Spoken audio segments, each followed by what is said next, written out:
Bonjour Karine Dartiqueux-Peyroux. Donc vous avez exploré l'innovation dans le monde entier, d'abord en Angleterre, ensuite en Russie, ensuite vous avez parcouru différentes régions de la planète, toujours avec la même curiosité qui vous anime. Et aujourd'hui, vous vous intéressez plus particulièrement à la France. Pouvez-vous nous résumer en quelques mots ce parcours particulièrement intéressant et au fond, comment vous vous êtes intéressé à ce sujet très particulier de l'innovation? Oui, l'innovation, elle est venue en fait d'une passion pour les grandes révolutions. En fait, tout ce qui touchait à la transformation de nos pays. Ça a commencé par l'effondrement du mur de Berlin, qui m'a amené finalement à aller travailler en Pologne et en Russie pour travailler sur ces pays en transition. À l'époque, on parlait de transition économique. Et d'ailleurs, je trouve que c'est intéressant aujourd'hui de voir qu'ici en France, la grande question tourne autour de la transition écologique, sachant qu'en lame de fond également, nous sommes face à une transformation profonde que je préfère qualifier de métamorphose numérique. Donc vous voyez, en fait, je crois que ce qu'il y a de commun finalement dans mon parcours, c'est cet intérêt pour la métamorphose, c'est-à-dire qu'est-ce qui nous engage à la fois individuellement et collectivement, qu'est-ce qui nous oblige à nous remettre en cause, qu'est-ce qui fait que nous devons nous projeter, anticiper un futur pour pouvoir mieux nous adapter et, in fine, quand même être heureux. C'est quand même l'objectif. Alors on parle ici de transition fulgurante. Est-ce que vous trouvez que la transition en France, elle est fulgurante ?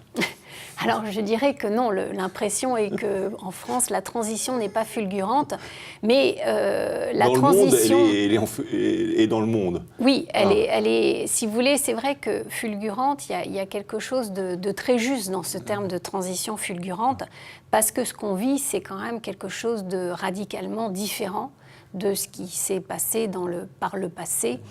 Donc on peut en effet parler de transition fulgurante au sens de dimension systémique, de dimension très profonde, civilisationnelle. Bon, voilà, ça je crois que c'est ce qui caractérise le monde actuel. Nous sommes dans un monde globalisé, mondialisé.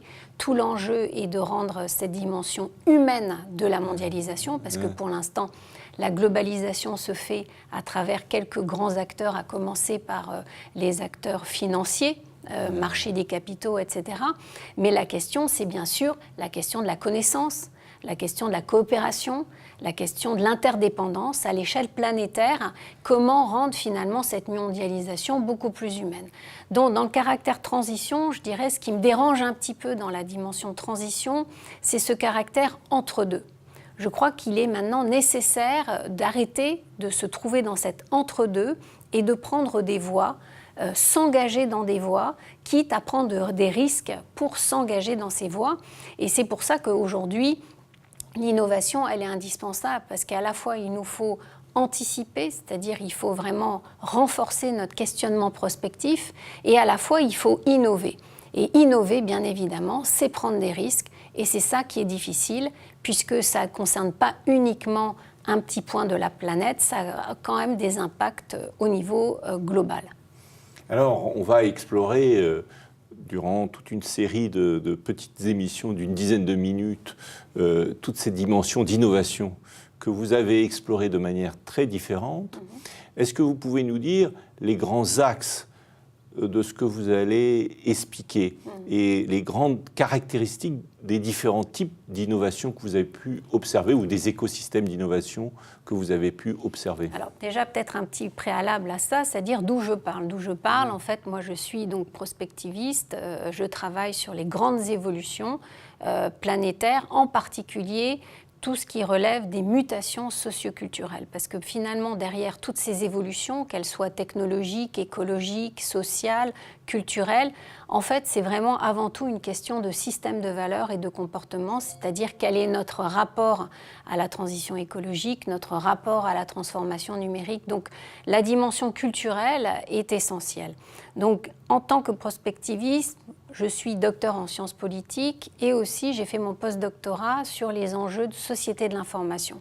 Donc bien évidemment, la question de la métamorphose numérique, au sens où on donne Francis Jutan dans son ouvrage collectif, c'est vraiment cette idée que le numérique, ça n'est pas qu'une technique, c'est un caractère finalement qui révolutionne nos modes de vie, nos modes de transport, nos modes de travail, notre rapport finalement à l'économique, mais bien au-delà de la dimension économique, la dimension, je dirais, de notre vie entière. Donc ça, je dirais qu'on peut dire que c'est une première rupture qui est la rupture du numérique et comment toutes les technologies de l'information et de la communication révolutionnent très profondément notre manière de vivre et de travailler.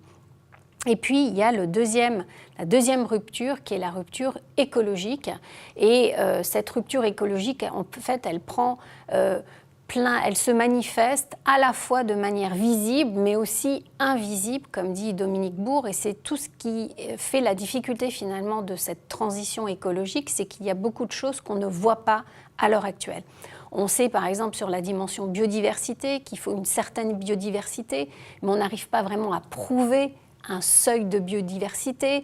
On sait qu'il y a des changements climatiques qui s'effectuent à l'échelle planétaire, mais on a du mal véritablement à voir quels seront les impacts à 2 ans, à 5 ans, à 10 ans, à 20 ans.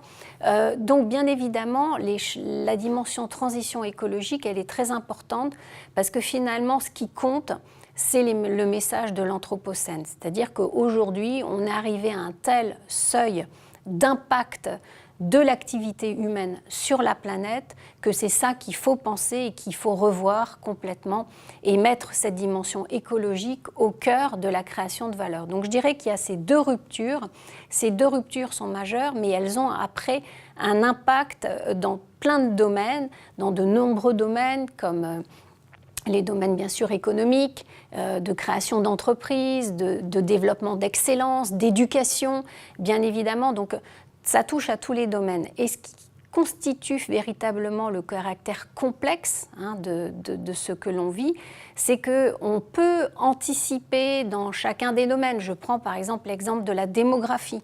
On sait en tant que prospectiviste qu'on risque d'avoir une augmentation majeure ou à telle hauteur. Nous sommes à 7 milliards d'individus. On sait qu'on peut aller vers les 8-9 milliards d'individus sur la planète, etc.